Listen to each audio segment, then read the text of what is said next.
So, good day, Sir Lacorte, no? Ito yung aparato mo, green setup, no? So, dalawa lang yung breaker nito. Ito yung breaker ng solar panel, breaker ng battery. Okay? So, yun lang na napakasimple lang, no? So, positive is red, then negative is black. So, may color coding yan. So, red is positive, black is negative. So, pagdating sa breaker ng battery, ganun din, no? Red is positive, black is negative. So, yan. So, pwede sa lead acid, no?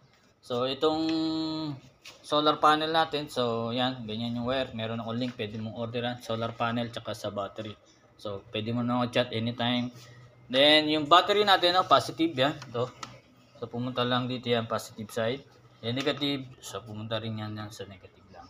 So, lead acid ang gamit natin, nakaset sa lead acid. So, LiPo4, pwede rin, no. So, sa lead acid, naka B1 yan.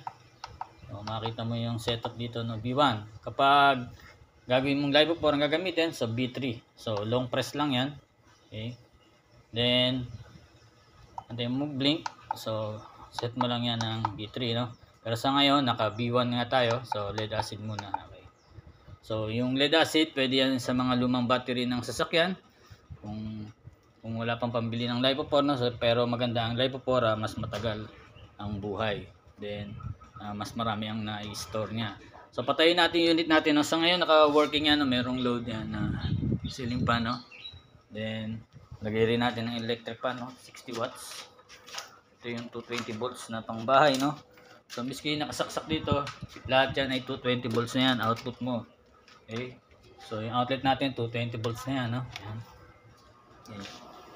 So, medyo may ugong yan dahil modified sine wave nga. Then, pwede TV, electric fan sabay, walang problema. No? 100 watts load per hour daytime. Okay? Sa gabi, battery na lang asahan mo kung ano yung naipon, yun ang magagamit mo. So, ang low voltage ito, disconnect is 11.5. Pag lobat na yung battery mo, mamamatay yan. No? Pag umabot na ng 11.5. Then, ang reconnection, i-charge muli siya. 2 plus 11.5 na cutoff. So, 13.5 volts ang reconnection niya. Ibig sabihin, tsaka mo lang ulit magagamit. Then, iilaw yung LED red na indicator no. Pag may ilaw kasi na red yun, ibig sabihin, gumagana itong inverter, itong relay natin. Then, yung inverter mo ay magagamit mo. So, may switch din na i-switch off yan. No? So, patayin natin yung unit natin. No? If ever alis kayo or walang bantay sa bahay, no? Siyempre. Tayo mo lang yung load, then may off din dito sa inverter natin, no, yan. Okay. And patayin natin yung solar panel. So unahin mo lagi solar panel pagpapatay, no, para maiwasan masira yung SCC natin o yung controller. So mawawala yung icon, pati yung blinking arrow, no. Then yung battery. Okay. So ayan, patay na. Okay, darating sa yung unit mo ganito, no, walang wire. So, ikaw na magpo-provide no, wire ng solar panel, wire ng battery. Okay, ilalagay mo na i-setup mo na kunwari, no. Dito ko lang gagalaw sa mga terminal na to, wala ka na ibang gagalawin diyan.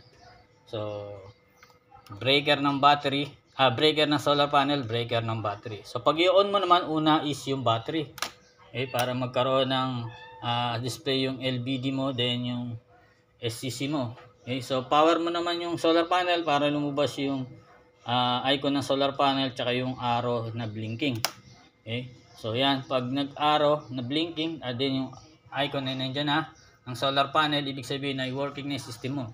So nagcha-charge na yung battery mo from solar panel. So yan. So pwede mo na pati buksan yung inverter. Okay?